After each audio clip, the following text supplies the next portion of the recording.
Quit the tough guy act in these Senate hearings. You know where to find me, any place, anytime, cowboy. Sir, this is a time, this is a place. If you want to run your mouth, we can be two consenting adults. We can finish it here.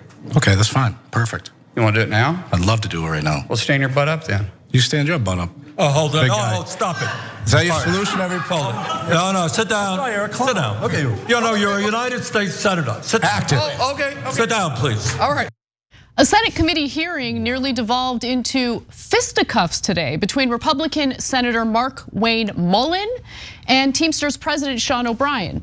Now, as you heard in that video, Senator Bernie Sanders, who chairs the Health, Education, Labor, and Pensions Committee, had to calm the situation down. Not once, not twice, but several times, as you're about to see. Threats of that physical fight between the two isn't new, though. Mullin and O'Brien have been trading barbs for months. In fact, we had covered this story initially a while ago. Now, I want to kind of do a flashback into how this all kind of started, and then we'll go to more footage of what took place on the Senate floor today. So Mullin and O'Brien first sparred back in March when O'Brien attended a Senate hearing about union busting. Let's watch. What job have you created? One job, other than sucking the paycheck out of somebody else that you want to say that you're trying to provide because you're forcing them to pay dues? No, we don't force them. Senator, you've asked the question. You're out of line. Let him answer the question. And don't tell me I'm out of line. You are out of line. Don't tell me I'm out of line. Well, don't tell me. I'm making a statement. You frame the statement. You need to shut your mouth because you don't know what you're talking about. You're going to tell me to shut my mouth? Yes, I did. Hold it. Tough guy. I'm not afraid of physical. Senator, hold it. But don't sit there and tell me I'm out of line. I bet you I work more hours than you do. Twice as many hours. That's impossible. But no, that's true. Sir, you don't know what hard work is. You want to follow my schedule. Secondly, I'll do it in a minute. We hold greedy CEOs like yourself accountable. You call me a greedy CEO? Oh yeah, you are. You want to attack my salary, I'll attack yours. Before we address the greedy CEO allegation, I must say that this is confirmed. This is a fact. Every single American worker in the country works harder than members of Congress. Okay, everyone. Okay. Yeah, at this point, look, I don't know what Uygur did to grow his business. That's his problem, not mine, or his issues. But I love that Sean O'Brien is standing up to him. Actually, in that case, literally. Because these Republicans are used to bullying all the witnesses. And usually the witnesses were told in the past, be civil, don't fight back, just be really calm and stuff. Now, guys like Sean O'Brien are like, you wanna roll, let's roll. And so I love it when bullies get stood up to. So then in June, Markwayne Mullin, the senator, referred back to his confrontation with O'Brien during a Senate hearing on Protecting the Right to Organize Act, meant to protect, obviously, organizing workers. And so let's take a look at how that all went down. The bill, however, is not about increasing the quality of an employer-employee relationship or allowing the free market to lift millions of workers out of poverty. It's about increasing the power of union bosses, like the one that was here one time over the union bosses for the Teamsters, O'Malley, who quoted one time saying that he wants to bring the mob mentality back to the Teamsters. That's who you're empowering, Chairman. Obviously, he's referring to O'Brien during that hearing. O'Brien was not present at that hearing, but he caught wind of what Markwayne Mullin had said about him. So he took to Twitter to say the following. Hey, John Wayne Mullin, first off, my name's O'Brien, not O'Malley. Secondly, you should get your facts straight because every time you speak in these hearings, you're full of it. The more you run your mouth, the more you show the American public what a moron you are. Love it. What have you done for working people in Oklahoma? Last time I checked, your state ranks near the bottom in median wages. Damn. Sounds like you need to shut your mouth and get to work for the people of your state. Teach it. They deserve action, not your phony man of the people spiel, #truth. Preach it. Now, that tweet really set Mullin off, okay? He did what not did Senator Uygur say now? Are you purposely getting his name wrong? Yeah. Oh, what is that a reference to? It's a character in Heat. Oh, okay. And he's like a greasy guy who always screws up. Okay. So then one other tweet from Sean O'Brien, this is what really set him off. Greedy CEO who pretends like he's self-made, in reality, just a clown and fraud. Always has been, always will be. Quit the tough guy act in these Senate hearings. You know where to find me, any place, anytime, cowboy. And then Mullin responded to that by the way, hashtag little men syndrome, and showed, of course, the riser that he was on during that debate. It was pretty savage. It was pretty savage. Now, Markwayne Mullin responded to that, challenging him to a physical fight, saying, an attention-seeking union Teamster boss is trying to be punchy after our Senate hearing. Okay, I accept your challenge. MMA fight for charity of your choice, September 30th in Tulsa, Oklahoma. I'll give you 3 days to accept. So that brings us to today's Senate hearing, where threats of physical abuse continued. Let's watch. Because I did challenge you and I accepted your challenge, and you went quiet. No, I didn't go quiet. You challenged me to a cage match, acting like a 12-year-old schoolyard bully. Excuse me, hold it. No, excuse me, I will say exactly. Senator Mullin, I have the mic. You have questions on any economic issues, anything that said, go for it. We're not here to talk about physical abuse. You brought. We're not talking about. Of course, I did. And let me show you his hearing, because I want to expose this thug to who he is. And you don't point at me. That's disrespectful. All right. I don't care about respecting you at all. I don't respect you at all. So all right, hold it. No. You're one of the most elite people. Please.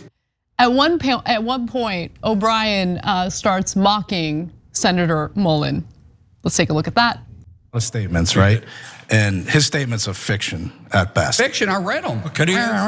What? I'll answer the question, please. I can't understand him, to be honest with you. All right. He rambles so much. What was your question, actually? You said I made a lot of statements. No, but what's your question? I don't understand your question. Could you repeat it?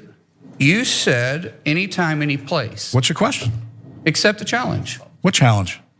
You said anytime, any place. I'm accepting yours, so why don't you come back? What challenge? What challenge are you talking April about? 30th. How about we do it for charity at the Smoking Guns in Tulsa, Oklahoma? No, we're not going to be talking about physical confrontations here. You want to fight me? What'd you say about anytime, any place? Let's have coffee, discuss our differences. That's what you said. Yeah, that's right, exactly. All right, well, let's sit down and have coffee. Let's do it. All right. I'd love to. It's funny how you're backing out. I don't back on anything. You did. You're the one. You're a 100. Senator. Should be the most influential people in this country making changes. You're focused on. You're focused on debate that's not even relevant. You're an embarrassment. You're an embarrassment.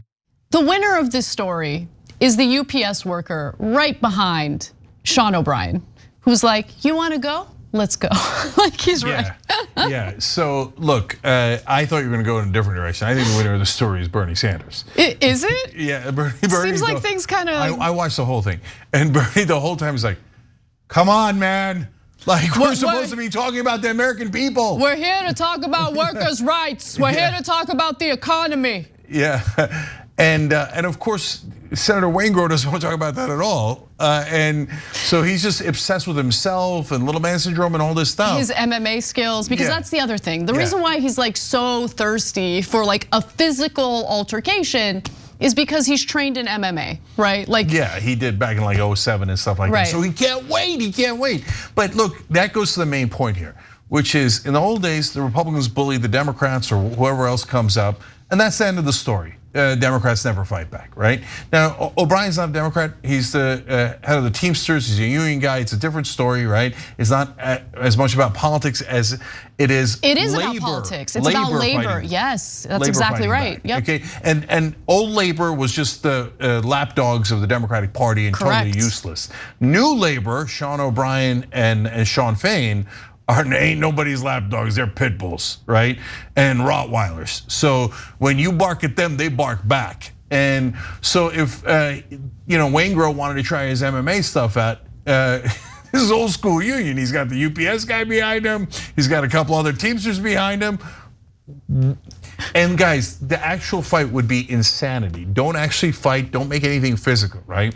But rhetorically, and as a metaphor there, it was refreshing to see someone on our side finally stand up to the bullies and go, oh yeah, what are you gonna do about it, Uygur? And look, it does feel good to know that Senator Bernie Sanders still has the capacity to call for a ceasefire, Okay, just not in the context of the Gaza Strip.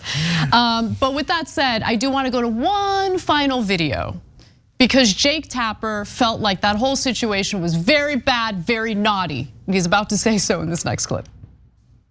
What went through my mind was, you're one of 100 of the most powerful people in the country, and you're acting like a 12-year-old in a schoolyard because you didn't get your way. I mean, look, he actually has the ability, and he's 100 of the elite, to actually effectuate change in this country, and he's focused on being a bully. You know, we're not gonna stand for it, and we definitely were brought up differently. Okay, but can I say, you're tweeting like a 12-year-old. I mean, your tweets were you're not a United States senator, okay? And I get that your tweeting is not the same thing as calling somebody out during a Senate hearing. But you know where to find me, anyplace, anytime, cowboy. You're making fun of him for not being the tallest senator. I mean, you represent 1.3 million workers. Do you really think that tweet? There's the tweet right there. With your pink circling of the Apple box he's standing on. Do you really think that that is best serving, best representing the members of the Teamsters Union? His story is compelling but inaccurate. And in a hearing in March, he started the whole thing by coming into a hearing, looking at us and basically saying to me, I'm not afraid of physical confrontation. As a matter of fact, I welcome it. American hero. Like, totally. Yeah. No. Oh, you're making fun of the short senator for being short. Like, and he's like, yeah, I'm standing up to him. That's right. My favorite parts though were the pink circle. No, I love how Tapper's like, it's very, it is really beneath you to do this, but let's show the audience how you like it's kind of fun. Dunked on Senator Mullin. Yeah. I mean, like, it's gonna bring up ratings, but this is tisk. But let's do the pink circle, and finally, Markwayne Mullin obviously sounds like a serial killer's name, right? And Uygur in Heat was a serial killer. I rest my case. Listen, I think the name Mark is fine, Wayne is fine. You gotta pick one. You can't have two first names like smashed into one. That's my rule. Yeah, Markwayne Mullin. You're telling me that's not a serial killer? Come on. Go talk to Ted Cruz, work it out. Who's the bigger serial killer? We're kidding, just calm down. Oh, you're stand up, man, we'll go right now and tell me to press man. Actually, he doesn't sound that tough. He sounds a little whiny. If you enjoyed this video, that's because of our members. They make us independent, they make us strong, and they make us honest. Become a member today by hitting the join button below.